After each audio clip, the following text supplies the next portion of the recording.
హరే కృష్ణ. అందరికీ భాగవతం క్లాస్ స్వాగతం. మనం 29 అధ్యాయం ముగించుకొని 30 అధ్యాయం ద్వారా ప్రవేశిస్తాం. 29 అధ్యాయంలో మనకి యోగా యోగా యోగా అష్టాంగ యోగం గురించి, వాటి ప్రక్రియ, విధి విధానాలు, 8 అంగాలు అంటే 8 స్టెప్స్ మనకి ఏవైతే ఉన్నాయో అవి మనకి వివరిస్తూ, అంతిమంగా లక్ష్యం చేరుకునేది మాత్రం కృష్ణుని చేరుకోవాలి. లక్ష్యం మాత్రం ఇది మనకి క్లియర్ చేసేది. అంటే దేవహూతి అమ్మవారు అడిగినటువంటి ప్రశ్నల్లో భక్తి గురించి అడిగింది. అలాగే భక్తి తర్వాత ఆ, ఆ, మన జ్ఞానయోగం గురించి అడిగింది. తర్వాత అష్టాంగం గురించి అడిగింది. ఆ తర్వాత 29 అధ్యాయం వచ్చేసరికి మాత్రం భక్తిలో వివిధ రకాలు, ఓకేనా? ముఖ్యంగా గుణభూత భక్తి, శుద్ధ భక్తి. సో దాని గురించి కొంచెం వివరంలోకి వెళ్ళమని చెప్పారు. ఆ వివరంలోకి వెళ్ళిన తర్వాత మనం చూసాం గుణభూత భక్తి, తామసిక భక్తి, రాజసిక భక్తి, సాత్విక భక్తి. ఉండేది ఒకే భక్తి, అయితే మన గుణాలను బట్టి ఆ భక్తిని రకరకాలుగా మనం భగవంతుడి మీద ప్రదర్శిస్తూ ఉంటాం. శుద్ధ భక్తి అంటే కేవలం భగవంతుడు కృష్ణుడు తప్ప నాకు ఇంకా వేరే ఎటువంటి వ్యాపకం లేదు, ఎటువంటి ఇంకా ఆయన ఆయన మించి నాకు ఇంకేమీ నాకు అవసరం లేదు అన్న భావనలో ఉంటాం. వాళ్ళు కేవలం వాళ్ళ ముక్తి కూడా కోరుకోరు, వాళ్ళు భగవంతుడి సేవ తప్ప వాళ్ళు ఇంకేది కోరుకోరు. కాబట్టి అటువంటి స్థితికి చేరుకోవాలంటే మనకు చెప్పబడింది ఏ విధంగా ఎప్పుడు కృష్ణ కథ అమృతం, కృష్ణుడిని కీర్తించడం, భక్తుల సాంగత్యంలో ఉండడం, ఇటువంటి విధానాలు మనం పాటించడం వల్ల మనం ఖచ్చితంగా ఒకరి మనసులో ఎప్పుడు భక్తి స్థాపించబడుతుంది. భక్తి అట్లాగా తర్వాత కానీ ఎన్నో అపరాధాలు ఉంటాయి. సో ఆ అపరాధాలన్నిటి మనం అధిగమించాలా. ఎటువంటి అపరాధాలు ఉన్నాయి? నిర్లక్ష్యం చేయడం, ద్వేషించడం, విమర్శించడం. ఎవరిని? మన తోటి ఉన్న భక్తుల్ని, సామాన్యుల్ని, జీవుల్ని మనం ద్వేషించి, మనం వాళ్ళని విమర్శించి, వాళ్ళు మనం నిర్లక్ష్యం చేస్తే మాత్రం భగవంతుడికి మనం ఎంత గొప్ప సేవ చేస్తే సరే భగవంతుడు ఆనందపడదు. పరిష్కారం ఏంటి అని అంటే అందరిలోనూ భగవంతుడు ఉన్నాడని మనం గ్రహించి ఎటువంటి భేదాలు చూడకుండా వాళ్ళు అందరినీ భగవంతుడి యొక్క అంశాలుగా చూసుకుంటూ అందరినీ గౌరవించడం నేర్చుకోవాలి. ఆ విధంగా అందరిని చూసుకోవాలి అనమాట. అయితే జీవుల వివిధ తరగతులు ఉన్నాయి. అయితే వివిధ తరగతులు వాళ్ళ యొక్క చైతన్యాన్ని బట్టి, మనుషుల్లో జీవుల చైతన్యాన్ని బట్టి మనం గౌరవిస్తాము. అంతేకాని వాళ్ళ కులాన్ని బట్టి, ప్రాంతాన్ని బట్టి మనం వాళ్ళని వేరు చేయకూడదు. వాళ్ళ ఉన్నటువంటి భక్తి శాతాన్ని బట్టి వాళ్ళని గౌరవించుకోవడం మనం జరగాలి. అయితే ప్రతి ఒక్కరికి గౌరవించాలి. బట్ ఆ గౌరవించే దాంట్లో శుద్ధ భక్తుల్ని ఉన్నత స్థితిలో పెట్టి, ఆ తర్వాత క్రమంగా వాళ్ళ భక్తిలో వాళ్ళకున్న అనుభవం లేదా వాళ్ళకున్నటువంటి సాక్షాత్కారాన్ని బట్టి, వాళ్ళు నడవడికను బట్టి ఇవన్నీ వాళ్ళని గౌరవించుకోవాలి. ముఖ్యంగా మాత్రం ఆ అటువంటి వ్యక్తితో ఉన్నటువంటి సాంగత్యం, అటువంటి వ్యక్తులతో ఉన్నతమైనటువంటి వ్యక్తులతో ఉన్న సాంగత్యం ఖచ్చితంగా మనకి భగవంతుడికి దగ్గర చేస్తాం అని చెప్పుకున్నాం. కాబట్టి ఆ అత్యున్నత వ్యక్తి యొక్క సాంగత్యమే మనం కోరుకోవాల్సింది. ఆయనతో పాటు అటువంటి వ్యక్తి యొక్క సాంగత్యంలో మనం భక్తి చేసుకుంటే వాళ్ళు భగవంతుని ఖచ్చితంగా చెప్పుకుంటారు. ఆ తర్వాత భగవంతుడు యొక్క ఆ భయంతోనో లేదా ఆధీనంలోనే సమస్తము ఉన్నాయి. సో అవన్నీ కూడా భగవంతుడికి ఆజ్ఞ మేరకే నడుచుకుంటున్నాయి. కాబట్టి ఆ భగవంతుడికి మనం మన జీవితాన్ని అంకితం చేయగలిగితే అంతకంటే మించినటువంటి ఈ మానవ జన్మకి కావాల్సినటువంటి సార్థకత ఇంక ఏర్పడదు. అదే అంతిమ సార్థకత, మానవ జన్మ సార్థకత అంటే ఆ దేవదేవుడికి మన జీవితాన్ని అంకితం చేయడం అనే పాయింట్ వచ్చింది. అయితే ఇప్పుడు 3వ ప్రశ్న అడిగింది ఆమె. కాలం గురించి అడిగింది. తర్వాత ఫైనల్ గా ఈ జన్మ మృత్యు చక్రంలోకి ఒక జీవుడు ఎలా ప్రవేశిస్తాడు? ఇది దేవహూతి అమ్మవారు అడిగారు. 28వ అధ్యాయంలో అడిగారు. సో దానికి సమాధానం కపిల భగవానుడు మనకి 30 అధ్యాయంలో మనకి వివరిస్తాడు అన్నమాట. అసలు ఎలా ఈ జన్మ మృత్యు చక్రంలో ఎలా ఇరుక్కున్నాడు, ఎటువంటి కార్యాలు చేయడం వల్ల లేదా ఎటువంటి భావనలో తన జీవితాన్ని గడపడం వల్ల తాను ఈ రోజు ఈ పరిస్థితిలో తాను వచ్చాడు. ఒక వ్యక్తి ఆ సంసారంలోకి ఎలా ప్రవేశిస్తాడు అసలు, దాంట్లో ఎలాంటి ఇబ్బందులు పడుతూ కూడా తాను ఎలా సమర్థించుకుంటూ, లేదా నేను చాలా ఆనందంగా ఉన్నాననే అనే ఎలా తాను మభ్యపెట్టుకుంటాడు. ఇన్ని కష్టాలు అనుభవిస్తూ కూడా తనలో తాను మభ్యపెట్టుకుంటాడు అనమాట జీవుడు. లేదు నేను చాలా ఆనందంగా ఉన్నాను, నేను చాలా ప్రశాంతంగా ఉన్నాను అని ఎలా మభ్యపెట్టుకొని తను ఎటువంటి స్థితికి తాను దిగజారుతాడు అన్న విషయాన్ని మనకి చెప్తూ, అలాగే రేపు 31వ అధ్యాయంలో కూడా ఇది కొనసాగుతుంది అన్నమాట.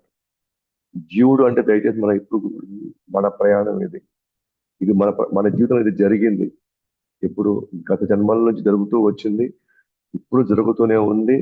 భవిష్యత్తులో మనం జన్మనిచ్చినా కానీ ఇదే పరిస్థితులు మనం ఎదుర్కోబోతాం మనం. ఒకవేళ ఎవరికైనా సరే మాకేం ఇటువంటి కష్టాలు ఏమి లేవని ఒకవేళ మనం అనుకుంటే, అంటే ఈ అధ్యాయం చెప్పబోయే అంశాలు దయచేసి అది నాకు జరుగుతుంది, నాకు జరుగుతూ ఉంది, ఒకవేళ ఇప్పుడు జరగకపోతూ ఉంటే భవిష్యత్తులో నాకు ఇది జరుగుతుంది, ఈ జన్మలో నాకు జరగకపోయినా వచ్చే జన్మలో అయితే నాకు ఈ గతి పడుతుంది అనే భావంలో మనం ఈ అధ్యాయాన్ని వచ్చే అధ్యాయాన్ని మనం చూడాలన్నమాట. నేను జీవుడు అన్నప్పుడల్లా సరే అది ఎవరో మూడో వ్యక్తి అనుకోబాకండి, మన గురించే మనం మాట్లాడుకుంటున్నాం అనమాట. ప్రాక్టికల్ గా మనకు జరుగుతుంది, లేదా మనకు జరగకపోయినా మనం చూస్తూ ఉన్నాం అనమాట. వేరే వాళ్ళ జీవితంలో మనం చూస్తూ ఉన్నాం, లేదా ఇప్పుడు మనం అనుకున్నాం అనుకోండి మన జీవితంలో జరగట్లేదు, వేరే వాళ్ళు జరుగుతున్నారు, నాకు అలా జరగదు అని. ఓకే, ఈ జన్మలో గజన్మ శుక్రుడి వల్ల ఈ జన్మలో మనకు జరగకపోవచ్చు అట్లా, కానీ ఖచ్చితంగా రాబోయే జన్మల్లో మనకు దొరుకుతుంది. కానీ అందరి యొక్క స్థితిగతులు జనరలైజ్ చేసి కపిల భగవానుడు ఒక జీవుడికి మానవ జన్మ వచ్చిన తర్వాత కూడా తాను భక్తి వైపు నడవకపోతే తనకు తనకి తనకి జరగబోయేటువంటి పరిస్థితులు, రాబోయే పరిస్థితులు, తన గతి ఏమవుతుందో మనకి ఇక్కడ చాలా ప్రాక్టికల్ గా మనకి చెప్తున్నాడు. అండ్ మనం అది చూస్తూ ఉన్నాం కూడా, మన ఇంట్లో జరగకపోయినా మన చుట్టూ వాళ్ళ పరిస్థితి మనం చూస్తూ ఉన్నాము. అయినా అది మనకు జరగదులే అనే భ్రమలో ఇప్పటికి కూడా మనం భక్తి చేసుకోకుండా మళ్ళీ మనం సమయాన్ని ఎంత వృధా చేస్తున్నామో, ఎంత భ్రమలో జీవిస్తున్నాం అనేది చాలా ప్రాక్టికల్ గా మనకి కపిల భగవానుడు దేవహూతి అమ్మవారు చెప్పేది. సో మన గురించి ఏం మాట్లాడుతున్నాను. సో ఈ జన్మ మృత్యు చక్రంలోకి యొక్క వివరణ దేవహూతి అమ్మవారు అడిగినప్పుడు కపిల భగవానుడు దానికి సమాధానం ఇస్తున్నాడు అనమాట. సో కాబట్టి భౌతిక వ్యక్తి యొక్క జీవితం మరియు మరణం, ఈ భౌతిక వ్యక్తికి కాలం యొక్క శక్తి తెలియదు. పోయిన క్లాస్ మనం చెప్పుకున్నాం కాలం ఎంత బలీయమైంది, ఆ కాలం యొక్క శక్తి మనకు తెలియకుండానే మనం రోజు అద్దంలో చూస్తూ ఉన్నాము, మనకు తెలియకుండానే మన శరీరంలో మార్పులు, ప్రకృతిలో మార్పులు, మనం వివిధ కాలాల్లో ఎండాకాలం వర్షాకాలం మార్పులు జరుగుతూ ఉంది. కానీ మనకేమో కాలంలో ఉన్నాము, కాల ప్రభావం మీద ఉన్నా కూడా మనం దాన్ని ఏమాత్రం మనం అసలు దాని గురించి అది పట్టించుకోవాలి. అదే భగవంతుడి యొక్క లీల. అది కాలం మన మీద నానా రకాలైనటువంటి పరిస్థితులు మనకు కల్పిస్తున్నప్పటికి కూడా ఆ కాలం ఒకటి ఉందనే మనం మర్చిపోతాం.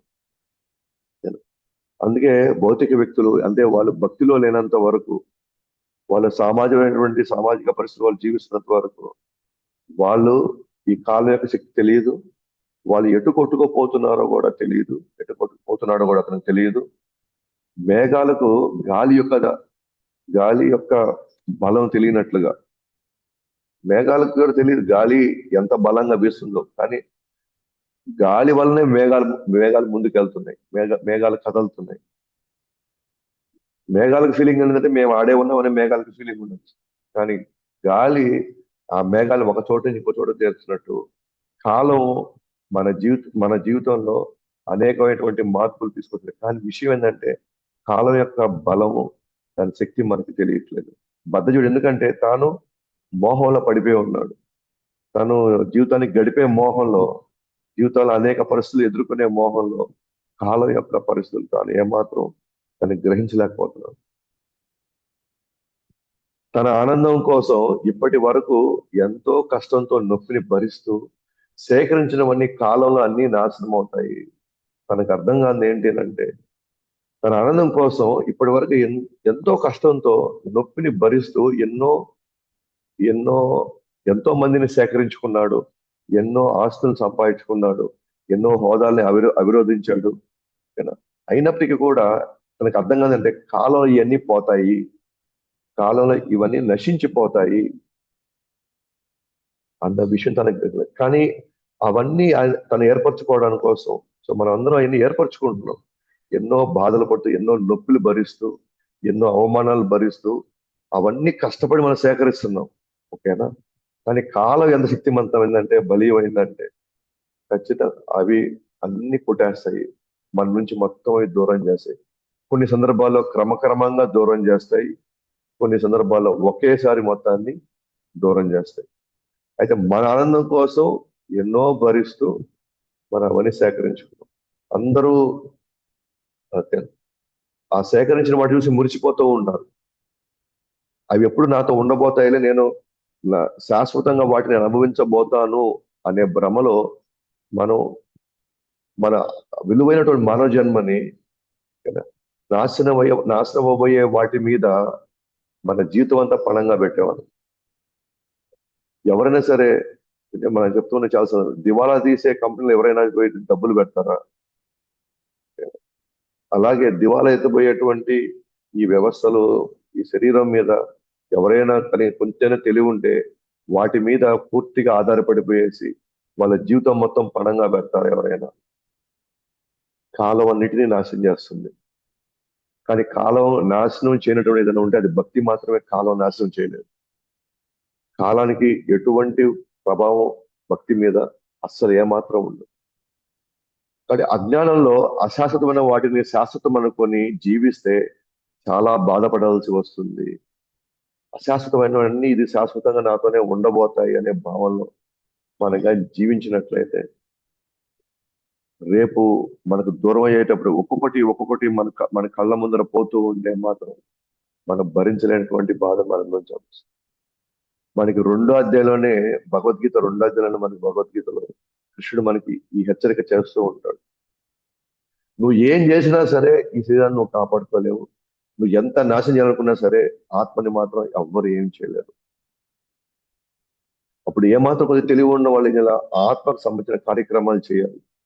ఆత్మ చైతన్యపరిచేటువంటి కార్యక్రమాలు చేయాలి.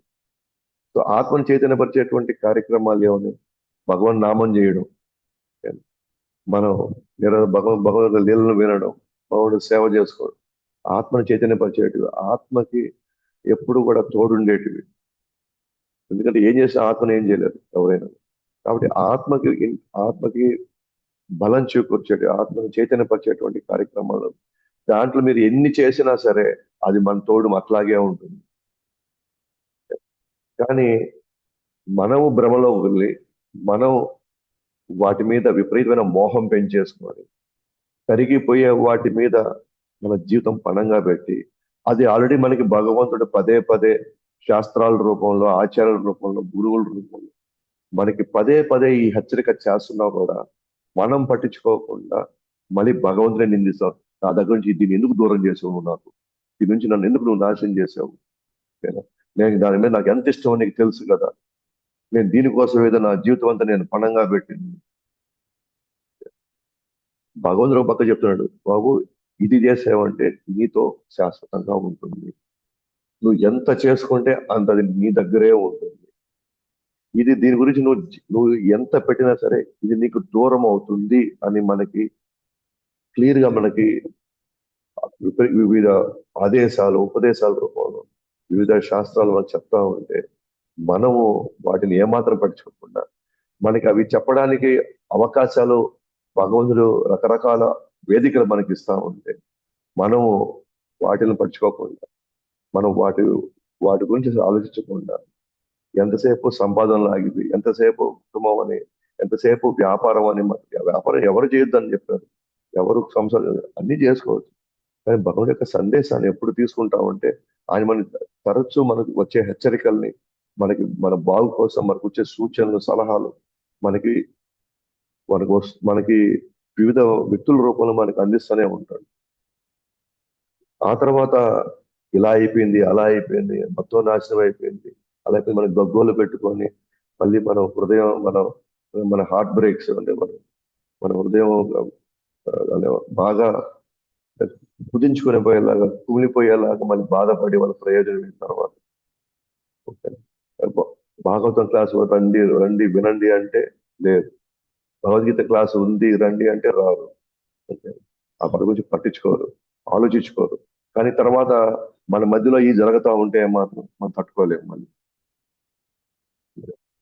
సో ప్రతి అవకాశాన్ని ప్రతి అవకాశాన్ని భగవంతుడు మన ముందుకు పెడుతునేవాడు. మన మధ్యలోకి వచ్చి ఎవరైనా ఒకరు సందేశం ఇస్తున్నారు అంటే, లేదా అటువంటి వ్యక్తితో మనకి సంబంధం ఉందంటే మనం అడ్వాంటేజ్ తీసుకోవాలి. మనం ఇంకా ఆ హెచ్చరికలు ఏంటి, ఆ జాగ్రత్తలు ఏంటి, అవి ఏ రూపంలో ఉంటాయి, ఎలా వస్తాయి మన మీద, అవి వచ్చే లోపల మనం దేనికి తయారై ఉండాలి, మనం ఏ విధంగా మనం జాగ్రత్త తీసుకోవాలి. ఇప్పుడు మనం అందరం ఇన్సూరెన్స్ తీసుకుంటున్నాం కదా, ఎందుకు ఇన్సూరెన్స్ తీసుకుంటున్నాం మనం, హెల్త్ ఇన్సూరెన్స్ ఎందుకు తీసుకుంటున్నాం మనం, లేకపోతే మన లైఫ్ ఇన్సూరెన్స్ ఎందుకు తీసుకుంటున్నాం మనం, ఎప్పటికైనా వస్తుంది కాబట్టి మనకు తెలుసు కాబట్టి జాగ్రత్తలు తీసుకోవాలి, తీసుకుంటాం. అది తెలివైన వాళ్ళ లక్షణం అది. అట్లానే భక్తి కూడా ఒక ఇన్సూరెన్స్ అన్నమాట, మనకి శాశ్వత ఇన్సూరెన్స్. ఖచ్చితంగా మనల్ని నిరంతరం కాపాడేటువంటి ఇన్సూరెన్స్, భగవద్ ఇచ్చే ఇన్సూరెన్స్ అది. కృష్ణుడే ఉన్నాడు, అనన్యాశ్చింతయంతో మాం ఏ జన పర్యుపాసతే తేషాం నిత్యాభియుక్తానం యోగక్షేమం వహామ్యహం. నేను ఇన్సూరెన్స్ ఇప్పుడు కాదు, నేను జన్మజన్మలు నీకు ఇన్సూరెన్స్ ఇస్తాను, వైకుంఠం చేరేంత వరకు నేను ఇన్సూరెన్స్ ఇస్తాను అంటాడు భగవంతుడు. అటువంటి ఇన్సూరెన్స్ ని మనం పక్కన తీసేసుకొని, ఆఫ్టర్ ఆల్ ఈ కంపెనీ ఇచ్చే ఇన్సూరెన్స్ కోసం మనం ఓకేనా, మన షాప్ కి ఇన్సూరెన్స్ ఇస్తాం, వ్యాపారానికి మన మన మన కార్లకి ఇన్సూరెన్స్ తీసుకుంటాం. కానీ ఆత్మకి ఇన్సూరెన్స్ కావాలి, శాశ్వత ఇన్సూరెన్స్ కావాలి. ఆ ఇన్సూరెన్స్ తీసుకోకపోతే, ఆ ఇన్సూరెన్స్ కానీ మనం కట్టకపోతే, కానీ ఆ ఇన్సూరెన్స్ కట్టడానికి డబ్బులు అవసరం, నువ్వు డబ్బులు ఇవ్వాల్సిన అవసరమే లేదు అసలు. ఆ ఇన్సూరెన్స్ కావాలంటే భగవద్గీత క్లాసుకి రావాలంటే, భాగవతం క్లాసుకి రావాలంటే, మనం మనకు తోచిన మనకు అవకాశం ఉంటే మనం సేవ చేయాలి అంతే. అది మన పెట్టుబడి అనమాట ఆ ఇన్సూరెన్స్ కి. భగవంతుడు కేవలం ఆయనకి దగ్గరగా ఉండాలి అనేటువంటి భావంతో మనకి ఆ ఇన్సూరెన్స్ మనకి పెరుగుతూ ఉంటుంది. నువ్వు ఆ ఇన్సూరెన్స్ కట్టడానికి కూడా మనం కష్టపడతానే ఉన్నాం. ఏది భౌతిక ప్రపంచం, నెల నెల మనం కట్టాలో లేకపోతే సంవత్సరానికి ఒకసారి కట్టాలో ఉంటాయి. వాటిని కూడా మనం దృష్టిలో పెట్టుకొని మనం రోజంతా మన పనిలోనే నిమగ్నం అవుతాం. ఇది శాశ్వత ఇన్సూరెన్స్. ఇది ఇంకా చెప్పాలి అని అంటే, మీరు కష్టపడి ఇన్సూరెన్స్ తో కష్టపడి సంపాదించింది అది ఏదైతే మన వాళ్ళకి వెళ్తుందో, అది నిజంగా అది ఉపయోగించుకుంటారో దాన్ని నాశనం చేసుకుంటారు, అది కూడా మనకి గ్యారంటీ లేదు. నిజంగా ఆ బ్యాంకులు లేకపోతే వాళ్ళు నిజంగా మన వాళ్ళకి అందిస్తారో, ఏ పరిస్థితిలో వస్తాయి అందించే పరిస్థితిలో కూడా ఉంటారో లేదో నాకు తెలియదు. స్టిల్ ఆ ఇన్సూరెన్స్ కూడా గ్యారంటీ లేదు. కానీ భక్తి అనే దానికి మాత్రం పరిపూర్ణమైనటువంటి గ్యారంటీ ఉంది. కృష్ణుడు క్లియర్ గా చెప్తాడు ఈ విషయాన్ని 6వ అధ్యాయం భగవద్గీత. అర్జునుడు అడుగుతాడు, ఒకవేళ యోగ భ్రష్టుడు అయితే, ఒకవేళ నీ భక్తి చేసుకొని కానీ చివరిలో నిన్ను చేరుకోలేకపోతే అతను చేసిన దానికి ఏం విలువ ఉంది, ఆ భక్తికి ఏం విలువ ఉంది? కృష్ణుడు ఏమంటున్నాడు, అది ఖచ్చితంగా ఏదైతే చేసిన భక్తి ఏదైతే ఉందో అది నెక్స్ట్ జన్మకి నీకు అది ఖచ్చితంగా నీకు ట్రాన్స్ఫర్ అవుతుంది. నువ్వు ఎంతవరకు చేసావు అక్కడి నుంచి నీ యొక్క ఆధ్యాత్మిక జీవితం మళ్ళీ ప్రయాణం అవుతుంది. నువ్వు మళ్ళీ జీరో కావు. కానీ ఇక్కడ సంపాదించుకున్నవన్నీ జీరో అయిపోతాయి మళ్ళీ నెక్స్ట్ జన్మ. తను ఏ జన్మ తీసుకుంటే దానికి తగినట్టుగా తృప్తి పడటం వలన ఆ పరిస్థితి ఎదుర్కోవాలని అనుకోరు. ఇప్పుడు మనకి రకరకాల జన్మలు వచ్చినాయి. కొంతమందికి బాగా వసతి ఉన్న కుటుంబంలో జన్మ వచ్చింది, కొంతమందికి మిడిల్ క్లాస్ వచ్చింది, కొంతమందికి ఏమీ చేసుకునే పరిస్థితిలో వచ్చాం, కొంతమందికి అందం ఉంది, కొంతమందికి తెలివితేటలు ఉన్నాయి, కొంతమందికి డబ్బులు ఉన్నాయి, కొంతమంది రకరకాల పరిస్థితుల్లో పుట్టారు. అయితే ప్రాబ్లం ఏంటంటే, ఏ ఏ జీవుడైనా సరే తను పుట్టిన పరిస్థితుల్లో తాను అక్కడికక్కడే తృప్తి పడిపోతున్నాడు. దానికి తగినట్లుగా తనకు తృప్తి పడేలాగా ఈ ప్రకృతి తనను మాయలో పెడుతుంది. ఈ ప్రకృతి తృప్తి పడేలాగా మాయలో పెడుతుంది. ఓకేనా? తనకి వచ్చే ఏదైతే ఆ పరిస్థితులు తాను తృప్తి పడిపోతున్నాడు వ్యక్తి. తను ఆలోచించట్లేదు ఏమని, అరే నేను ఈ పేదరికలు ఎందుకు పుట్టాల్సి వచ్చింది, దానికి గల కారణం ఏంటి, లేకపోతే నేను అడుగడుగు నాకు మాత్రం కష్టపడేటువంటి ఈ జీవితం ఎందుకు వచ్చింది, పదే పదే నాకు సమస్యలు, నాకు ఆటంకాలు ఎందుకు వస్తూ ఉన్నాయి. లేదా డబ్బులు ఉన్న వాళ్ళకి, మంచి వసతి ఉన్న వాళ్ళకి నేను ఇంత కష్టపడి ఇది చేస్తున్నానే, కానీ నేను ఒక రోజు దీన్ని అందరిని వదులుకొని పోవాల్సి వస్తుంది కదా. అలాంటప్పుడు ఇదంతా అశాశ్వతం నాకు అనిపిస్తా ఉంది. ఇట్లాంటప్పుడు శాశ్వతమైన దానికోసం నేను ఎలా కష్టపడాలి. కానీ మనం ఏం చేస్తాం, మన మన ఇంట్లో జరిగే ఉదయం ఏదో కొంచెం టిఫిన్ చేసేసాం, మధ్యాహ్నం భోజనం చేసామా, ఏదో ఆ రోజు కోసం సంపాదించి అమ్మయ్య చాలు, హ్యాపీగా ఉన్నాను నేను. తృప్తి పడిపోతున్నాడు. తృప్తి పడే విధంగా ఈ ప్రకృతి చేస్తుంది. తృప్తి పడే విధంగా ఏదో ఒక సినిమాకి పోయామంటే అబ్బా మేము చాలా హాయిగా ఉన్నాం ఇక్కడ. ఏదో మన ఇంట్లో కొన్ని కొన్ని వసతులు మనం ఏర్పరచుకొని, ఏదో జర్మనీ నుంచి 2 టైల్స్, లేదా ఇంకెక్కడి నుంచో 2 ఏసీలు, ఎక్కడి నుంచో 2 కలుసుకుంటే నేను చాలా హ్యాపీగా ఉన్నాను. మనకి విషయం ఏంటంటే తెలుసా, మన నరకానికి పోయినా మనకి అలాగే హ్యాపీగా ఉంటాయి అనిపిస్తుంది. మనసు ఆ విధంగా మనం తయారు చేసేస్తుంది, మనల్ని మభ్య పెట్టేస్తుంది. మనం చాలా బాగున్నామనే ఫీలింగే ఉంటుంది. నాకేమి, మా మా కొడుకు వాళ్ళంతా, లేకపోతే వాళ్ళు కొడుకు కూతుళ్ళు, లేకపోతే వాళ్ళంతా అమెరికాలో ఉన్నారు, వాళ్ళు అమెరికాలో ఉన్నారు. మరి నీ ముసలితనం పరిస్థితి ఏంటి, మనల్ని ఎవరు, మన పరిస్థితి ఏంటి, మనకు వచ్చే జబ్బుల పరిస్థితి ఏంటి, ఆ నొప్పిని ఎవరైనా తీసుకుంటారా, దాని ఎవరైనా దాని గురించి దాన్ని ఎవరైనా దాన్ని షేర్ చేసుకుంటారా ఆ నొప్పిని. వాళ్ళందరూ జరిగితే వాళ్ళందరూ జరిగింది. But what is for me, నాకేం జరుగుతుంది, నేను ఏ పరిస్థితిలో ఉన్నాను, నాకేం జరుగుతా ఉంది ఇక్కడ. కానీ వాళ్ళకేదో బాగుందని చెప్పేసి మనం హ్యాపీగా ఉంటాం. అంటే ఎక్కడికక్కడ మనం దాని తగినట్టుగా మనం తృప్తి పడిపోతూ ఉన్నాం. మరి ఈ పరిస్థితి మనం ఎలా ఎదుర్కోవాలి, ఈ వచ్చేటువంటి ఆటంకాలను ఎలా మనం అధిగమించాలి, అసలు మనకి అది ఆలోచనే రావట్లేదు. అది రాదు కూడా. అందుకనే ఈ ప్రకృతి మనల్ని మనకు తగినట్టుగా, మనకు కావాల్సిన పందికి తగినట్టుగా పందికి కావాల్సిన ఏర్పాట్లు చేస్తుంది, కుక్కకు తగినట్టుగా కుక్కకు తగినట్టుగా ఏర్పాటు చేస్తుంది, ఒక రజోగుణ వ్యక్తికి రజోగుణం తగినట్టుగా ఇక్కడ ఏర్పాట్లు చేస్తుంది, తమో గుణ వ్యక్తికి తమో గుణం తగినట్టుగా వ్యక్తులు చేస్తుంది, సత్వగుణ వ్యక్తి సత్వగుణం. అందుకే ప్రతి ఒక్కరికి ఇక్కడ మేము ఇంకా ఇక్కడ ఉండాలి, మాకు ఇక్కడ బానే ఉంది, ఇంకా వీలైతే మేము ఇంకా మా మా ఆయుష్ ఇంకా ఇక్కడ పెంచుకోవాలి. కానీ అత్యంత దుర్భర పరిస్థితి ఎదుర్కొంటూ కూడా మనిషి ఏమనుకుంటాడు, నాకు ఇక్కడ బానే ఉంది అనుకుంటాడు. ఏ జన్మెత్తినా సరే మనకి ఇక్కడ తృప్తిగానే ఉంటుంది. మనకు ఒక జన్మెత్తినా మనకు తృప్తిగానే ఉంటుంది, గాడి జన్మెత్తినా మనకు తృప్తిగానే ఉంటుంది. మనిషి జన్మ ఎత్తి దాని అత్యంత దయనీయ పరిస్థితిలో ఉన్నా కూడా మనకు తృప్తిగానే ఉంటుంది. అలాగా ఈ పరిస్థితులు, ఇక్కడ ఉన్నటువంటి వాతావరణం మనల్ని మభ్యపెడుతుందని. ఈ మాయా ప్రభావితమైన జీవుడు తను నరకంలో ఉన్నప్పటికీ కూడా శరీరం వదులుటకు ఇష్టపడకపోగా ఆ పరిస్థితిలో కూడా అతను ఆనందం వెతుకుతుంది. ఆ జీవుడు వెతుకుతాడు. ఉండేది నరకంలో ఉన్నాం, ఉండేది అత్యంత దారుణ పరిస్థితిలో ఉన్నాం.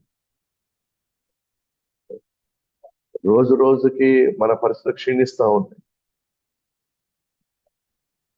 నరకంలో ఉన్నప్పుడు కూడా శరీరం మాత్రం వదిలే పరిస్థితే లేదు, వదలదు.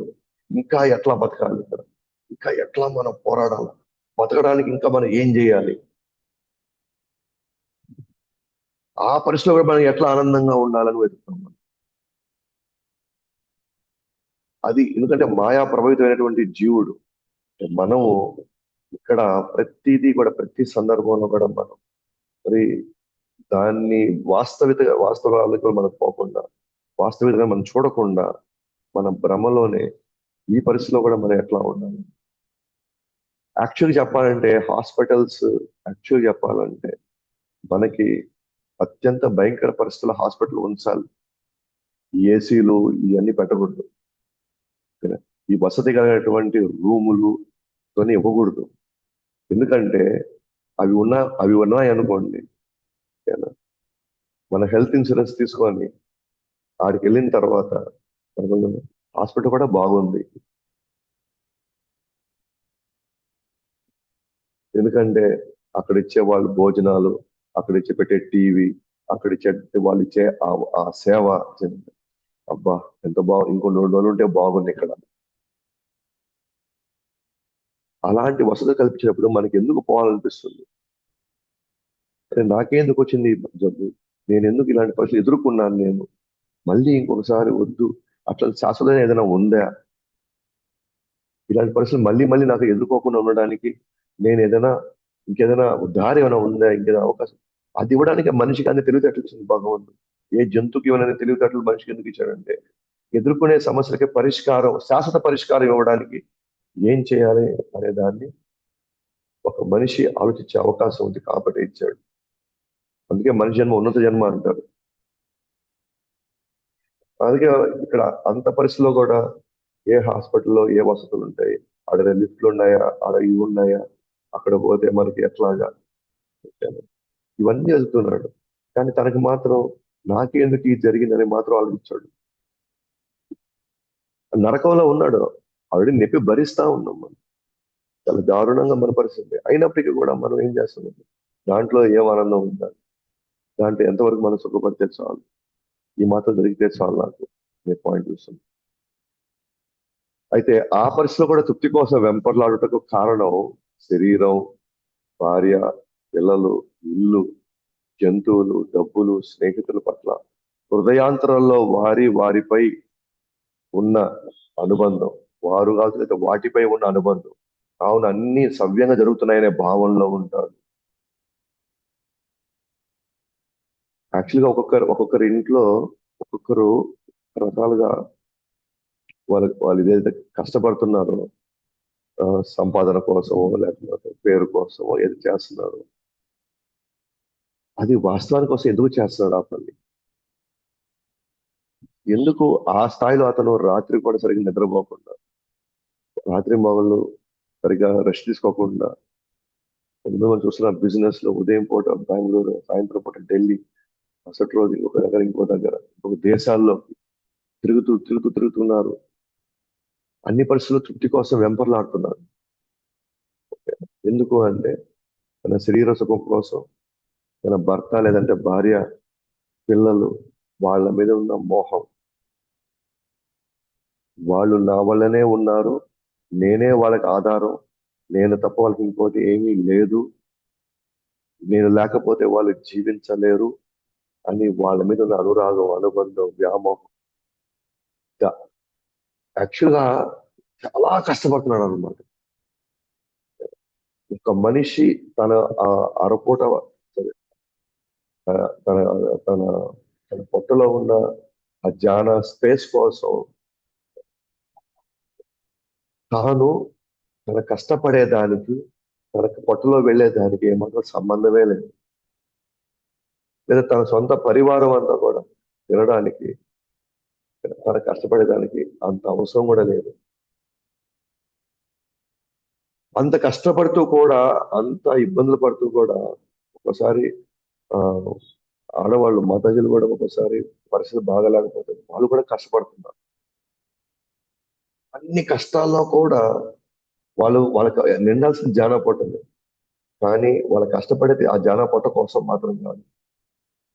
ఇంటిలో ఇంకా ఇంకా అవసరాలు లేకపోయినా సరే, వసతుల్ని అవసరాలు అనుకుంటూ ఓకేనా, ఆ వసతుల్ని పెంచుకోవడంలో టైం అంతా వేస్ట్ అయిపోతుంది. అవసరం కోసం కష్టపడితే ఇబ్బంది లేదు, కానీ ఈ రోజుల్లో వసతుల్ని అవసరాలుగా తీసుకుంటాం. సో మినిమం కారు ఉండాలి, మినిమం ఇది ఉండాలి, మినిమం అయి ఉండాలి, మినిమం ఈ మాత్రం హంగు, ఆర్భాటం, ఆడంబరం ఉండాలి అని యాక్చువల్ టైము వాటిని సమకూర్చడంలో ఎక్కువ టైం పోతుంది. అవసరాల కోసం కష్టపడితే నో డౌట్ మినిమం ఒక ఇల్లు ఉండాలి, సింపుల్ గా 3 పూట్ల ఆహారం జరగాలి, మినిమం బట్టలు ఉండాలి. కానీ 500 బట్టలు 5,000 కొనిచ్చడానికి మనం ఎంత రక్తం చిందిస్తాం తెలుసా 5,000 తీసుకురావడానికి. కానీ మనం ఏం చేస్తాం, 5,000 మనం తీసుకొచ్చిన తర్వాత అది 10 మంది ఆహా ఊహలు కదా, ఆ భ్రమలో మన పడే ఆ కష్టం, ఆ నరకం మనం మర్చిపోతాం. ఇది ఇక్కడ మాయ. ఎవరో 2 మంది మెప్పు కోసం మానవ జన్మలో మనం చేయాల్సిన భక్తిని, శాశ్వతంగా మనం పెంపొందిన ఇన్సూరెన్స్ ని మనం పణంగా పెడుతున్నాం అన్నమాట. ఎవరో 2 మనల్ని గౌరవించాలని, ఎవరో 2 మనల్ని మన హోదా తగినట్టుగా వాళ్ళు మనం చూసుకోవాలని, వాళ్ళ దగ్గర మనం మనల్ని పొందాలని, మనకి శాశ్వతంగా ఈ నుంచి బయటపడే అవకాశాలని మనం పదే పదే మనం కోల్పోతాం. ఒక కార్మికుడు తన రోజువారీ గడవడం కోసం తాను కష్టపడుతున్నాడు అంటే దాంట్లో తప్పే లేదు. కానీ అతను కూడా ఏం నాకు ఇలాంటి పరిస్థితి ఎందుకు వచ్చిందబ్బా నాకు అసలు, ఇంతమంది ఇంత వసతుల్లో ఉన్నాడు, నేను మాత్రం రోజువారీ పోయి ఇంత నానా రకాల కష్టాల కోసం నేను తెచ్చుకోవాల్సిన ఆ పరిస్థితి నాకు ఎందుకు వచ్చింది అని ఆలోచించాలి. కానీ అతను కూడా నాకేముందిలే, నా కూలి రోజు నాకు వచ్చి నేను హ్యాపీగా ఉన్నాను, ఈరోజు రాత్రి సినిమా చూసుకున్నాను, లేదా తాగేసాను పడుకున్నాను హ్యాపీగా ఉన్నాను నేను. సో అట్లాగే ఆడవాళ్ళు పిల్లలు వీడియో గేమ్స్ తో హ్యాపీగా ఉన్నారు, ఇంకా మంచి మొబైల్స్ తో హ్యాపీగా ఉన్నారు. ఆడవాళ్ళు కూడా సో వాళ్ళ టైం పాస్ అయిపోతుంది హ్యాపీగా, ఇక్కడ కబుర్లు చెప్పుకోవడం లేదా కష్టపడడం పరిగెత్తడం వారికి హ్యాపీగా జరిగిపోతుంది. అందుకే ప్రతి ఒక్క ఇక్కడ నరకంలో ఉన్నా కూడా, నరకంలో చాలా కష్టాలు పడుతున్నా కూడా మేము మాత్రం హ్యాపీగానే ఉన్నాము. ఆ హ్యాపీనెస్ ఉండడానికి కోసం మేము కష్టపడుతూనే ఉన్నాం. కానీ ఏదైనా అక్కడ హ్యాపీగా ఉండదు లేదు. సో తన సొంత శరీరం, తన సొంత అదే ఇక్కడ భార్య అనే పదం ఉండదు, అది ఆడవాళ్ళకి భర్త అనే పదాన్ని రీప్లేస్ చేసుకోవచ్చు అక్కడ. ఓకేనా. అట్లా మనం చూసుకుంటే కనుక ఆత్మజాయ సుతాధార పశు ద్రవిణ బంధుషు నిరుధ మూల హృదయ ఆత్మానం బహుమన్యతే. ఆత్మ అంటే తన సొంత శరీరం, జాయ అంటే భార్య, పిల్లలు, సుత, ఆగార ఇల్లు, అట్లా ఇల్లు కట్టుకోవాలని దానికోసం కష్టపడతాం, కలిగిస్తున్నాం. అదే పశువులు కొన్ని నెలల్లో పశువులు ఉన్నాయి కదా, కొంత బర్రెలు ఉన్నాయి, ఆవులు ఉన్నాయి. వాటిని వాటి మీద వ్యామోహం పెంచేసుకోండి, వాటి నుంచి సంపాదన, ఇట్లా స్నేహితులు, హృదయాల్లో వాళ్ళ మీద ఉన్నటువంటి వ్యామోహం, వాళ్ళ మీద ఉన్న ఆసక్తి, మనకి అన్ని సవ్యంగా జరిగిపోతున్నాయి అనే ఫీలింగ్ లో మనం ఉంటున్నాం. కానీ ఒక్కొక్కరిని మనం మెయింటైన్ చేయడం కూడా మనం పడే కష్టం. ఇక్కడ మెయింటెనెన్స్ అంటే మళ్ళీ అదే చెప్తున్నా, ఆహారం కోసం, మినిమం బట్టల కోసం అది కష్టమేం కాదు. కానీ ప్రొడ్యూసర్ ఈవెన్ చదువులు కూడా బాగా లావిష్ అయిపోయి వేలు లక్షలు. కానీ దాని రిజల్ట్ ఏంటో మనకు తెలియదు.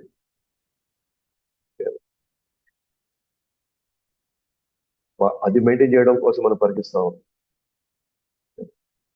వ్యవస్థలు తయారు చేసేసారు మన పరిస్థితులు. కానీ సాధారణ పరిస్థితుల్లో గవర్నమెంట్ స్కూల్స్ లో ఎంతవరకు అవకాశం ఉందో అంతవరకు చూసుకోవడంలో వాళ్ళు పెద్ద పెద్ద వాళ్ళు అవుతున్నారు, వాళ్ళు గొప్ప గొప్ప వాళ్ళు అవుతున్నారు. అంటే మన పరిస్థితి ఇలా ఉంది, మన కర్మకి మన పరిస్థితి ఇలా వచ్చాయి, మన పరిస్థితి తగినట్టుగా మనం ఏర్పాటు చేసుకుంటూ ఉంటే అప్పుడు మనకి సమయం ఉంటుంది భక్తి చేయడానికి. ఆ భక్తి సంస్కారాన్ని మన పిల్లలకి ఇచ్చి వాళ్ళకు కూడా మన కృష్ణుని దగ్గర చేసామనుకోండి, వాళ్ళు కూడా వెంపర్లాడరు. వాళ్ళు కూడా సమయాన్ని కరెక్ట్ గా దేనికి ఎంత చదవాలి చదువుతారు, ఎక్కడ వాళ్ళకి బాధ్యత ఆ బాధ్యతను తీసుకుంటారు. మనం వాళ్ళకి కష్టం తగలకుండా మనము లక్షలు దాంట్లో పెట్టేసి దానికోసం మనం పరిగెత్తి మనం ఇది చేసామనుకోండి, వాళ్ళ తలరాతలు ఎంత ఉందో అంతే అవుతారు వాళ్ళు కూడా. మనం ప్రయత్నం చేయడం తప్పు లేదు, కానీ నా పాయింట్ ఏంటంటే ఇక్కడ భక్తిని పణంగా పెట్టి, నా పాయింట్ అదే, భక్తిని పణంగా పెట్టి, భక్తి అనే ఇన్సూరెన్స్ ని పణంగా పెట్టి వీటి వెనకాల కోసం మనం పరిగెత్తడం అంటే మనము చాలా శ్రమ పడుతూ మనకు వచ్చేటువంటి దానివల్ల వచ్చే ప్రయోజనం చాలా తక్కువ. ఒక్కోసారి మనం ఆ ప్రక్రియలో కూడా మన మరణం కూడా జరగచ్చు. అప్పుడు మన భక్తిని ఇన్సూరెన్స్ మనం కోల్పోయాం. ఇక్కడ చాలా విషయాలు మనకి ఫోర్స్ చేస్తా ఉంది. అది లేకపోతే మనం జీవించలేమేమో అనే భ్రమలోకి తీసుకెళ్తుంది. హోల్ యాడ్స్ అన్ని కూడా మీరు చూసే హోల్ యాడ్స్ మనకు వచ్చే అడ్వర్టైజ్మెంట్, మనం చూసే అడ్వర్టైజ్మెంట్, అరే తెల్ల జుట్టు అవుతా ఉందా అంటే, తెల్ల జుట్టు అవుతున్నావు అంటే అది ఎంత దారుణ పరిస్థితో ఇది ఆలోచించింది ఒకసారి అని మనల్ని అటువంటి స్థితికి మన మన మన ఆలోచన తీసుకెళ్తున్నాం. అరే మన మన మన మన స్కిన్ డార్క్ అయిపోతా ఉంది, లేకపోతే మన వేషధారణ ఇలా అయిపోతుంది. అరే ఇలా అయితే మీ పరువు ఏమైపోతుంది, వాళ్ళ మధ్యలో మీ మీ మీ మీ హోదా, మీ మీ మీ స్థాయి ఏమవుతుంది. యాక్చువల్గా ఏమీ కాదు, ఏమీ లేదు అక్కడ. కానీ ఆ స్థాయిలో ఈ ప్రకృతి అంతా ఆ విధంగా మనల్ని ఇచ్చేస్తున్నప్పుడు మనకి ఏమనిపిస్తుంది తెలుసా, వసతులు కూడా అవసరాలేమో అనిపిస్తుంది మనకి. ఎస్, ఎవరికైనా తలజుట్టు రావడం సహజం. ఎవరికైనా సరే వాళ్ళ చేసే పనులు బట్టి వాళ్ళ ఒక వాళ్ళ వాళ్ళ వాళ్ళ చర్మం రకరకాల పరిస్థితులు పుడతారు. ఇప్పుడు దాన్ని చేసుకోవడం కోసం మనం ఎంత కష్టపడుతున్నాం చూడండి. అవసరం లేదు అది. ఆ సమయం, ఆ డబ్బులు మనం భక్తిలో పెట్టినట్లయితే ఇంకోసారి ఇలాంటి శరీరం మళ్ళీ రాదు కదా, ఇలాంటి పరిస్థితి మనం ఎదుర్కోం కదా. మనం తీసుకోవాల్సింది శాశ్వత పరిష్కారం తీసుకోవాలి కదా, దానికోసం మనం సమయం ఇవ్వాలి కదా.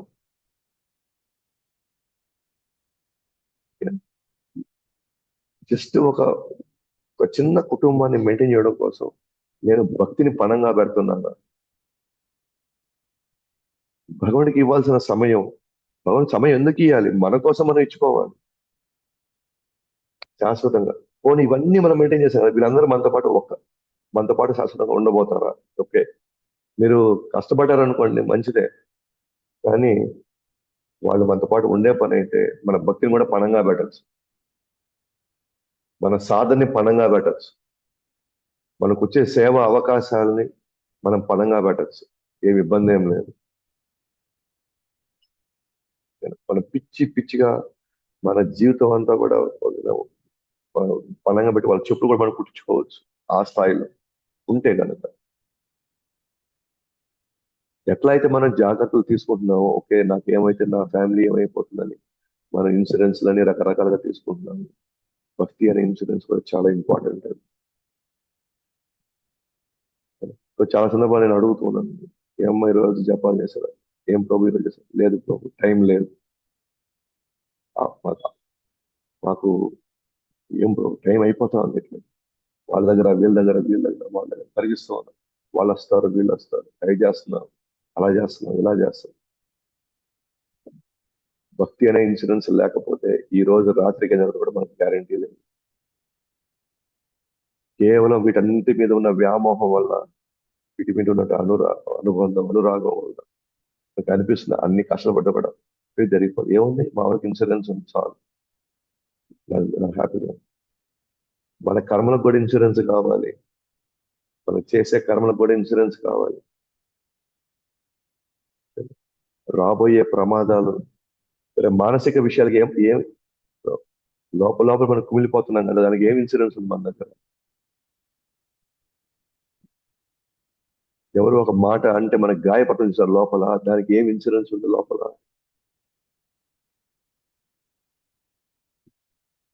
ఎవరో మనల్ని ఇంట్లోనే మన టార్చర్ పెడుతున్నారు చూసారా, దానికి ఏం ఇన్సూరెన్స్ ఉంది లోపల? మన బంధువుల మధ్య, స్నేహితుల మధ్య, మన పార్ట్నర్ల మధ్య మనం మనం ఎదుర్కొంటున్నట్టు మాటలు, వాళ్ళు చేసే పనులు లోపల మనం కుంగిపోతున్నాం చూసారా, దానికి ఏం ఇన్సూరెన్స్ ఉంది మన దగ్గర? బయట వాటికి ఇన్సూరెన్స్ తీసుకున్నారు బాగానే ఉంది, బట్ లోపల వాటికి ఇన్సూరెన్స్ ఏంది? మరి ఆ లోపల వాతావరణం బట్టే కదా మనకి నెక్స్ట్ జన్మ వస్తుంది. మళ్ళీ గమ్యం వాపి స్మరన్ భావం తదంతంతే కలేవరం తామై వేతి కౌంతేయ సదా సద్భావ భావిత. మరణ సమయంలో మనం వేటి గురించి ఆలోచిస్తాం, ఎవరి గురించి ఆలోచిస్తాము, ఎటువంటి వాటి గురించి మనం మదన పడుతున్నామో, మళ్ళీ అటువంటి పరిస్థితుల్లో మళ్ళీ పుడతాము. మనం భయంలో చనిపోతే మళ్ళీ భయాల్లోనే మళ్ళీ పుడతాము. మన వ్యామోహంలో చనిపోతే వ్యామోహంలోనే మళ్ళీ పుడతాము. ఇది మాత్రం మనం చాలా జాగ్రత్త. లోపల వాతావరణానికి వాట్ ఈస్ ద ఇన్సూరెన్స్? ఇప్పుడు హార్ట్ అటాక్ వస్తే చచ్చిపోతాము తెలిసి హార్ట్ అటాక్ ఇన్సూరెన్స్ తెచ్చుకుంటాం. కానీ హార్ట్ అటాక్ రావడానికి ముందర మన పడే ఆవేదన చూసారా, మన పడే ఆ నరకం చూసారా, వాటికి ఇన్సూరెన్స్ ఏంటి? సో ఒక మనలాంటి బద్ధ జీవులు ఇంత విషయం జరుగుతున్నా సరే, ఇంత అనుభవిస్తున్నా సరే మనము హ్యాపీగా ఉన్నాం అనే ఫీలింగ్ ఉంది చూసారా, అదే మనిషిని మళ్ళీ మళ్ళీ పుట్టించేటట్టు చేస్తుంది. మళ్ళీ మళ్ళీ ఈ పరిస్థితిలోకి నెడుతూ ఉన్నాను. అది గ్రహించలేకపోతే ఎవ్వరు కాపాడలేరు అనమాట. ఇక్కడ ఎవ్వరు ఏం చేయలేరు. ఇది మన సొంత రెస్పాన్సిబిలిటీ. అంటే మన చుట్టూ ఉన్న నా భార్య లేదా నా భర్త లేదా నా పిల్లలు నా తల్లిదండ్రులు వాళ్ళందరూ దాన్ని గమనిస్తారా, దాని గురించి వాళ్ళు ఆలోచిస్తారా నాకు సంబంధం లేదు. బట్ నేను మాత్రం నా గురించి నేను ఆలోచిస్తాను. లేదా వాళ్ళు ఆలోచించే పరిస్థితిలో వాళ్ళు ఉన్నారో లేదో నాకు తెలియదు. మనకు అసలు తెలియదు. అవకాశమే లేదు, ఆలోచించే అవకాశమే లేదు. నేను చెప్పాను కదా, వాళ్ళ ఇన్సూరెన్స్ మీ శరీరానికి ఇవ్వగలరు కానీ మీ మనసులో పడే ఆవేదనకి మీ మనసు మరి మీరు పడే పోరాటానికి వాళ్ళు ఎవరు ఇన్సూరెన్స్ ఇవ్వలేరు.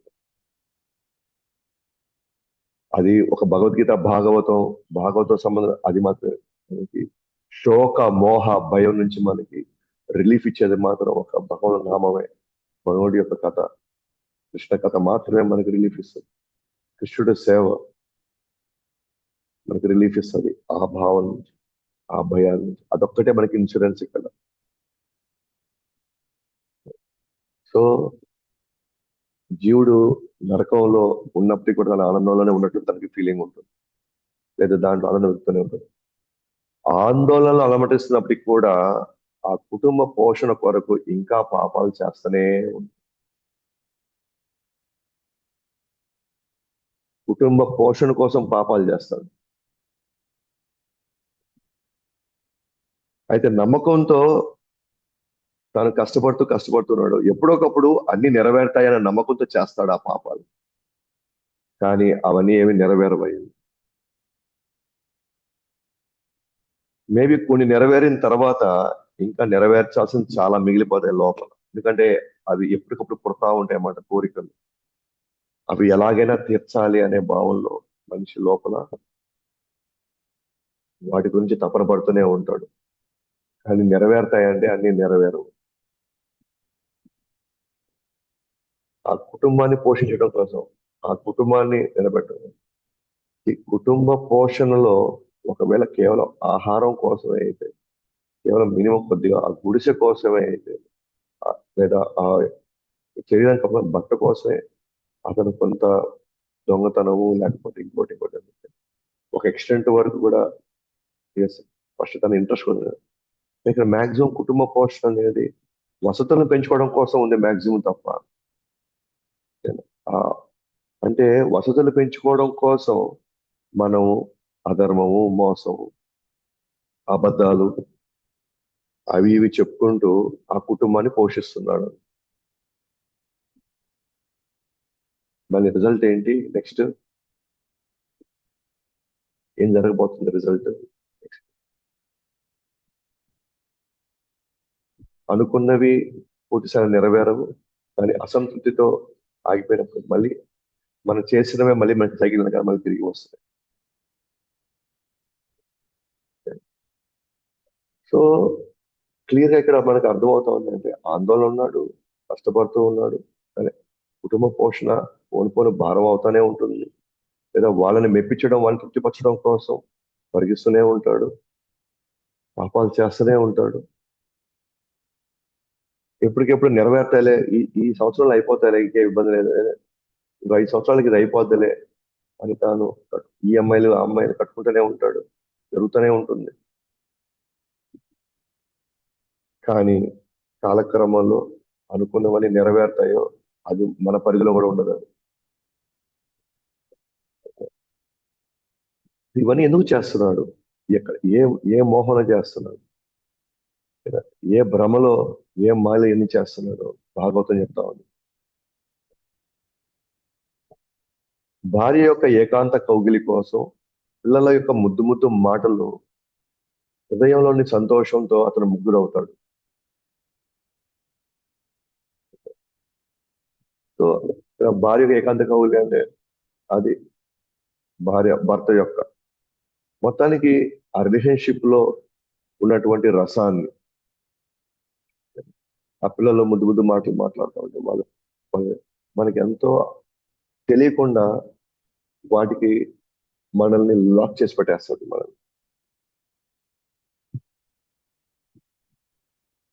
మనం ఆ ఇదిలో వీళ్ళంతా కూడా కొంతకాలమే నాతో ప్రయాణం, వీళ్ళంతా ఈ జన్మలో కూడా నా ప్రయాణం.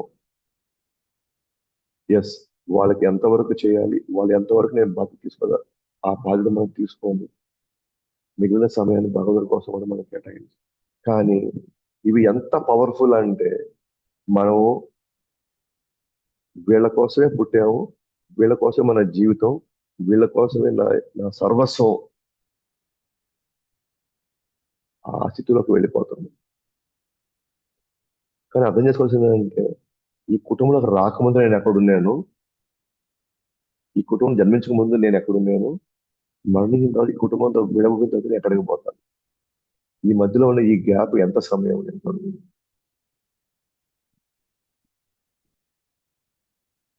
సో అది మర్చిపోతున్నాడు భగవంతుడు. ఇక్కడ భాగవత యొక్క ఉద్దేశం ఫ్యామిలీని పక్కన పెట్టమని కాదు, సంపాదించమని కాదు, ఉద్దేశం అది కానే కాదు. ఇక్కడ భగవంతుడే వ్యవస్థను తయారు చేశాడు. గృహస్థ జీవితం, వానప్రస్థ జీవితం. భగవంతుడే బ్రాహ్మణ, క్షత్రియ, వైశ్య, శూద్ర రూపంలో అనేక స్వభావాన్ని బట్టి అనేక పనులు చేసుకోమంటున్నాడు, అనేక వృత్తులు నివర్తించుకోమంటున్నాడు. ఖచ్చితంగా మనం రకరకాల వృత్తుల్లో రకరకాలుగా సంపాదించుకోమన్నాడు. దాంట్లో ఎటువంటి ఇది లేదు. కానీ భాగవతం మనతో ఇంత ఇంత కఠినంగా మాట్లాడుతుంది. మనతో భాగవతం, కపిల భగవానుడు అమ్మవారితో దేవత ఇంత కఠినంగా మాట్లాడుతున్నాడు. ఎందుకనంటే, దయచేసి ఇప్పటికైనా గ్రహించండి అని. ఈ పరిస్థితిలో మీరు ఉన్నారు, ఇప్పటికైనా సరే శాశ్వతమైనటువంటి ఇన్సూరెన్స్ తీసుకోండి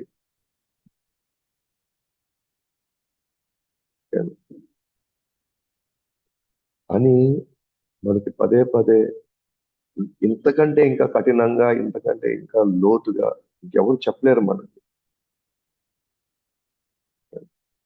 100% వాళ్ళ అవసరాలు మనం తీర్చేటువంటి బాధ్యత మన మీదే ఉంది. అది మనం ఏ రోజు తీసుకున్నా సరే మన మీదే ఉంది బాధ్యత. బట్ అది కానీ అది మన సాధని పణంగా పెట్టి కాదు, మన భక్తిని పణంగా పెట్టి కాదు, మన సేవని పణంగా పెట్టయితే కాదు. అది మనం గుర్తుపెట్టుకుంటే చాలు. మనకు వచ్చే ప్రతి ఆహ్వానం, మనకు వచ్చే ప్రతి సందర్భం, ప్రతి అవకాశం, ఇది భగవంతుడి యొక్క కార్యక్రమంలో నిమగ్నం అవ్వండి, లేదా వచ్చి వచ్చి మీరు పాల్గొనండి అనే విషయాన్ని, మనకు వచ్చే ఇన్విటేషన్ చూసారా, దాన్ని పణంగా పెట్టి కాదు. అది మాత్రం మనం గుర్తుపెట్టుకుంటే చాలు. మనం భగవంతుడి దగ్గర మనం టైం ఇస్తున్నాము అని అంటే, భగవంతుడు టైం ఇస్తామంటే మనం ఇన్సూరెన్స్ పెట్టుకుంటున్నట్టే మన చేత. గృహేషు కూటధర్మేషు దుఃఖ స్వతంత్రేషు అతీంద్రియ పూర్వన్ దుఃఖ ప్రతీకార సుఖవాన్ మన్యతే గృహి. సుఖవాన్ ఇంత కష్టపడుతున్నాడు, ఇంత బాధపడుతున్నాడు, ఇన్ని రకాలుగా పోరాడుతున్నాడు, ఏముందిలే రాత్రి ఏకాంతంలో మనం వాళ్ళని కలుసుకున్నప్పుడు వాళ్ళు మనకి ఇచ్చేటువంటి ఆ ఓదార్పు, దాంట్లో మన జీవితం హ్యాపీగా ఉంది. ఈ పిల్లలు ముద్దుగా వాళ్ళు చేసే పనులు అన్న చూసి పూర్తిగా మనం కంప్లీట్ గా మనం దాసోహం అయిపోతుంది. బట్ అవన్నీ ఒక ఫేజ్ ఆఫ్ లైఫ్. అవన్నీ కూడా మన జీవితంలో ఒక చిన్న ఫేజ్, అది కూడా మన జీవితంలో భాగమే. అది మన జీవితమే అది కాదు. మన జీవితంలో చాలా భాగాలు ఉన్నాయి, దాంట్లో ఒక భాగం అది. సంపాదించడం ఒక భాగం, కొంత టైం గడపడం ఒక భాగం. భక్తి కూడా యాక్చువల్ భాగం కాదు, అది భక్తి మన జీవితం. భక్తి జీవితంలో ఇవన్నీ వివిధ ఫేజులు, వివిధ భాగాలు ఇవన్నీ. కానీ ప్రాబ్లం ఏంటంటే ఇక్కడ ఇదంతా మన జీవితం అనుకుంటున్నాం, భక్తి ఒక చిన్న భాగం అనుకుంటున్నాం. అక్కడ వస్తుంది ప్రాబ్లం అంతా. ఎస్, పోనీలే, అదేనా భాగం అనుకుంటే కూడా మంచిదే. అది కూడా మన భాగం అనుకుంటే నిజంగా చాలా సంతోషం.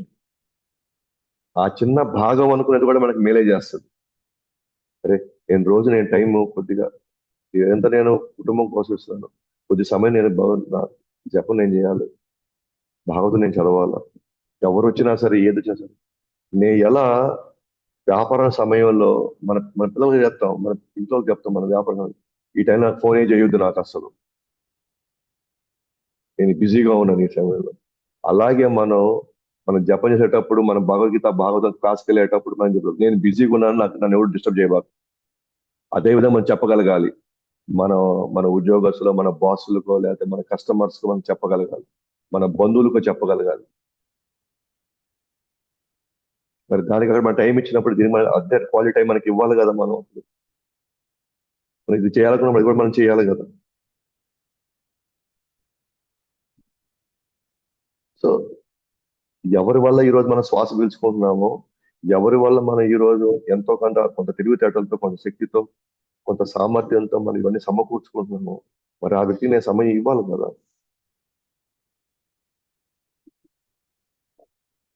మనం ఇవ్వలేక మనం ఆ, అలాగా ఆనందం కోసం వెతుకుతూ, ముఖ్యంగా ఇలా ఈ పోషణ కోసం మనం పరిగిస్తూ పరిగిస్తూ ఉంది. ఆ తర్వాత నా జన్మ ఎందుకు ఇట్లా పట్టాను, మరి నేను ఎందుకు ఇలాంటి పరిస్థితి నేను పుట్టాను అని తర్వాత మనం ఎంత ఏడ్చి గగ్గోలు పెట్టుకున్న ప్రయోజనం ఏంటి. సో సో భాగవతం మనతో విషయాన్ని చాలా క్లియర్ గా మనకి ఎక్స్ప్లెయిన్ చేస్తాం అది మనకి.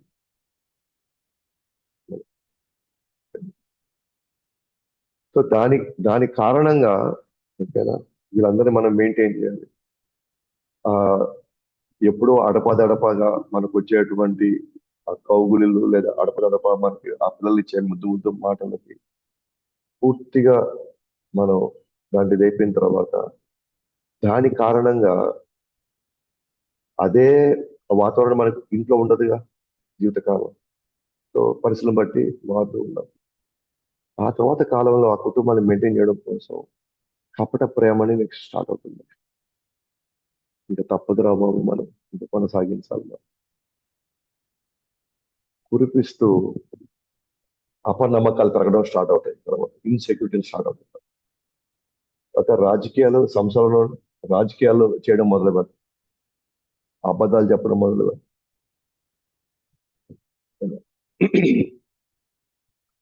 సో ఎక్కడో దగ్గర ఈ కుటుంబం ఇదిలో తెలియకుండానే, ఏనా, ఈ ఎందుకంటే ఈ వాతావరణం అలాంటిదే, ఈ ప్రకృతి అలాంటిది. కుటుంబంలోనే మొదట్లో ఉన్నటువంటి ఆకర్షణలు, మొదట్లో ఉన్నటువంటి అనురాగాలు, అనుబంధాలు ఆ తర్వాత కొనసాగవు. అది సత్యం. అది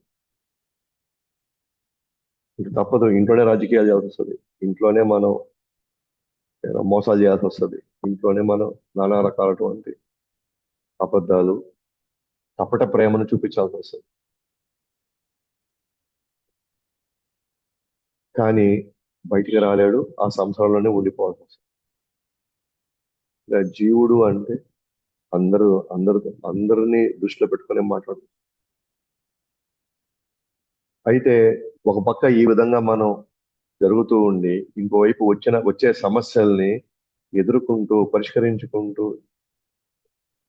చాలా ఇబ్బందులు పడుతున్నాడు. కానీ చాలా సంతోషంగా ఉన్నాననే భావనలో జీవితాన్ని గడుపుతున్నాడు. ఏం కాదు, అంటే కొన్ని రోజులు ఇదంతా, ఇంకేముంది, ఒక నెలంతా అయిపోద్ది అంతా, ఇంకంతే. ఇంక కష్టపడేదంతా ఎప్పుడు దాకా మా వాడికి కొంచెం ఉద్యోగం వచ్చేదా, లేకపోతే ఆ పొలం అమ్మేసి ఆ డబ్బులు వచ్చేదా, లేకపోతే ఆ పంట వచ్చేదా, అంతనే ఉంటాం అంతే. చాలా సందర్భాలు అంటారు అన్నమాట. ఏం లేదు, ఏం లేదు, జస్ట్ మా వాడికి లేకపోతే మేము ఆడికి వచ్చేస్తాం అంతే. రిటైర్ అయిపోతున్నాడు, ఆడికి వచ్చేస్తాం అంతే, ఇంకంతే, ఫైనల్ ఆడే సెటిలింగ్ అంతే. కొద్దిగా డ్యూస్ ఉన్నాయి, ఇల్లు కట్టుకోవడానికి కొద్దిగా డ్యూస్, కొన్ని అంత వచ్చేస్తారు అంతే. తర్వాత ఎవరు వచ్చే జరిగే పనే లేదు నన్ను. అవి అవి అవి అక్కడితో ఆగే పరిస్థితే లేదు అక్కడ. నేను చెప్తున్నాను కదా, అలా అన్న వాళ్ళు ఎవరు ఇప్పుడు దాకా రాలేదు, ఇక్కడ జరగలేదు అది.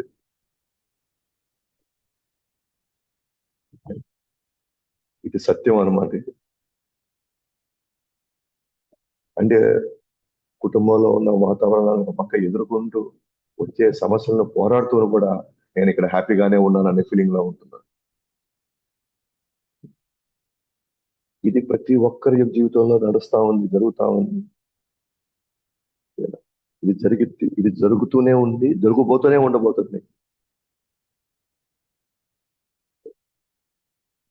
కుట్రలు చేసి సేకరించిన ధనంతో కుటుంబాన్ని పోషిస్తున్నప్పటికీ వారు పెట్టినదే తినగలడు.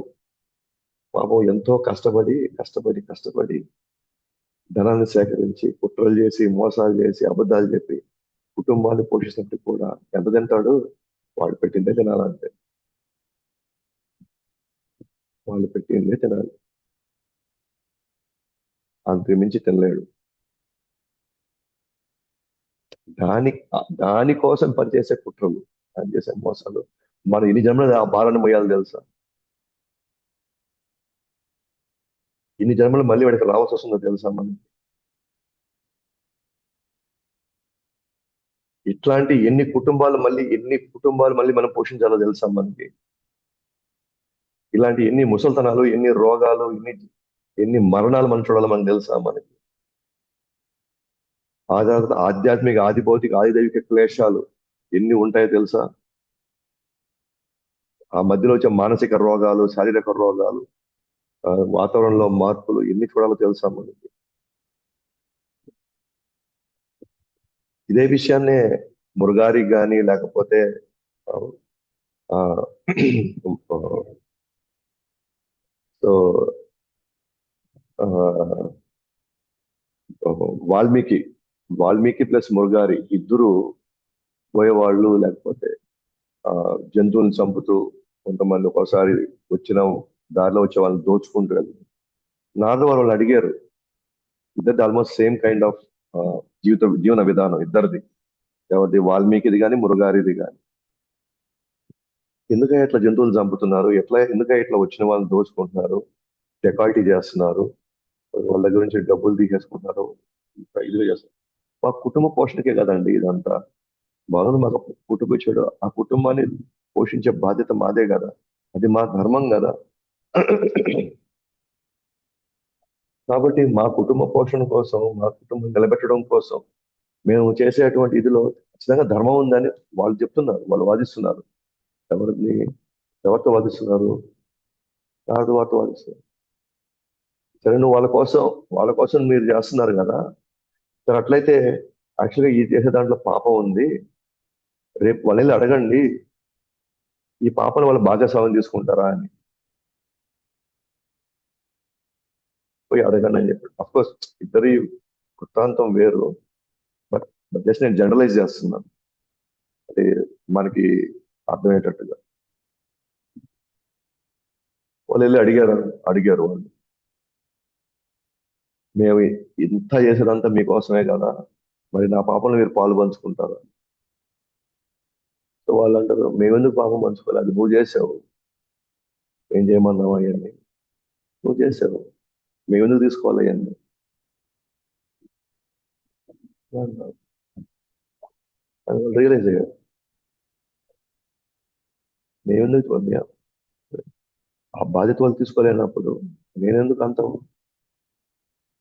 మోసం చేసి కష్టపడి వాళ్ళు పోషించాలి, ఎందుకు అంత నా నేను శాశ్వత నరకనోకి నేను ఎందుకు పోవాలి అప్పుడు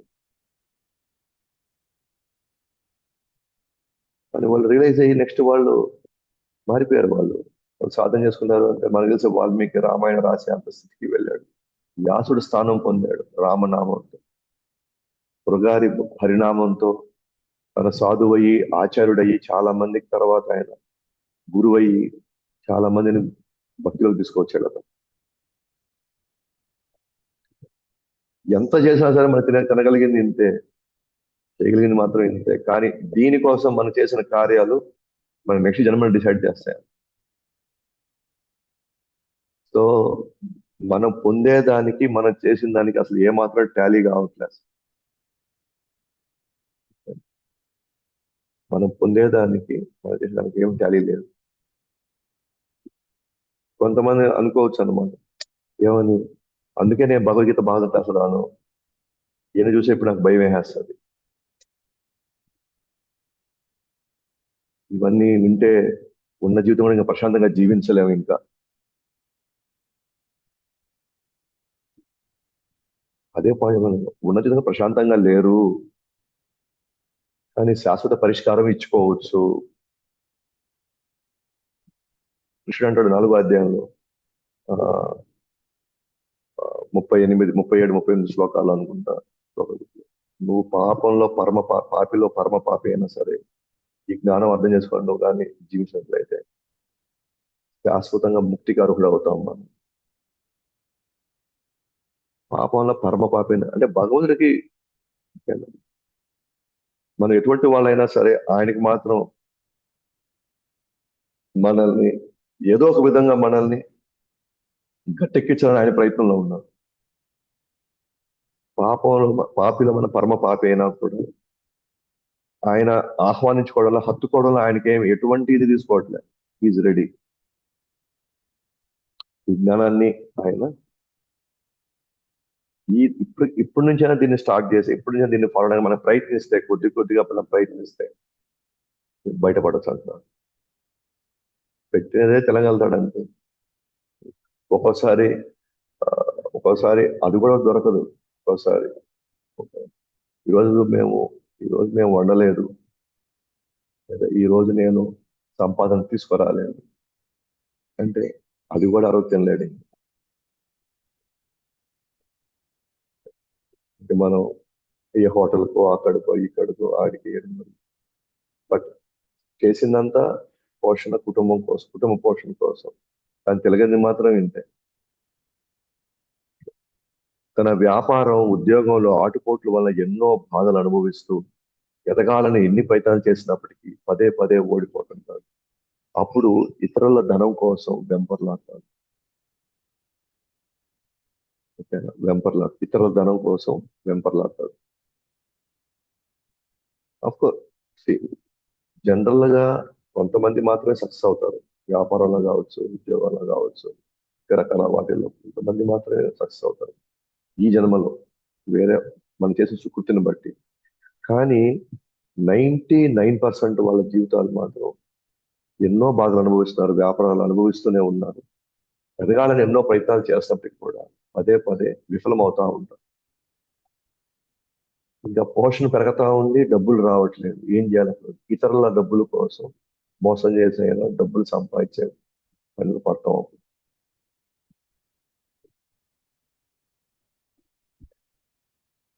కానీ కొంతమందికి వసతి ఉంది, వాళ్ళు ఇలాంటి పరిస్థితులు అయితే లేరు. ఓకేనా? కానీ నెక్స్ట్ జన్మ కూడా ఇలాగే వస్తుంది గ్యారంటీ లేదు. ఇలాగే సౌకర్యమైనటువంటి వ్యాపారం చేసుకుంటూ ఏం ఇబ్బందులు లేకుండా, ఏం అప్పులు లేకుండా స్థిమితంగా ఉండే జన్మ నెక్స్ట్ జన్మ వస్తుందని గ్యారంటీ లేదు. కానీ 99% మాత్రం ఉద్యోగాలు చేసినా, వ్యాపారం చేసినా మాత్రం ఎదగాలని ప్రయత్నం చేస్తుంటారు, ప్రమోషన్లు కావాలని ప్రయత్నం చేస్తారు. కానీ విఫలయత్నం అవుతూనే ఉంటుంది. అట్లా సంసార పోషణలో విఫలయత్నం చెంది చివరికి ఆరో చివరికి ఆరోగ్యాన్ని, ఐశ్వర్యాన్ని మొత్తం పోగొట్టుకుంటాడు.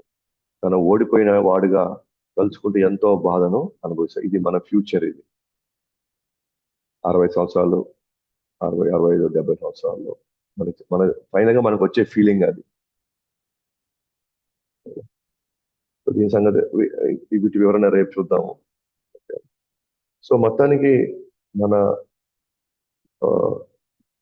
జనరలైజ్ చేసి కపిల భగవానుడు ఒక జీవుడు తన సంసారంలోకి వస్తే, ఓకేనా, తను ఎటువంటి స్థితిగతుల్ని, ఎటువంటి పరిస్థితులు తాను చూస్తుంటాడు, అనుభవిస్తూ ఉంటాడు.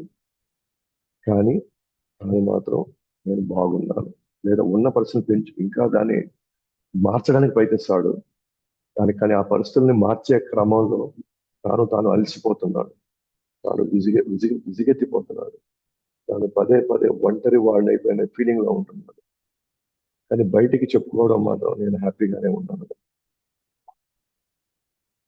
అండ్ తెలివిగా మనం ఎట్లా అయితే మన వాళ్ళు బాగుండాలి, భవిష్యత్తులో బాగుండాలి, మనం ఎలా ఇన్సూరెన్స్ తీసుకుంటున్నాం, మన ఈ జన్మ తర్వాత కూడా మనం బాగుండాలని మనం కూడా భక్తి అనే ఇన్సూరెన్స్ తీసుకోవాలి. లేకపోతే అన్ని మన కళ్ళ ముందే పోతూ ఉంటాయి. మనం కేవలం ప్రేక్షకుల్లాగా అవి చూస్తూ ఉండాల్సిందే. మనకి అంత శక్తి, కాలం చాలా బలీయమైంది, ప్రకృతి చాలా బలమైంది. మనం జస్ట్ అలా వాళ్ళని చూసుకుంటూ, కోల్పోయే వాటిని గురించి తలుచుకుంటూ నిస్సహాయంలో మనం బాధపడుతూ ఉండాల్సి. ఓకేనా? సో నేను రేపు చూద్దాం. గ్రంథరా శ్రీమద్ భాగవతం की जय, अनंत कोटि वैष्णव वृंद की जय, जगत गुरु श्रील प्रभुपाद की जय, निताय गौर प्रेमानंद हरि हरि।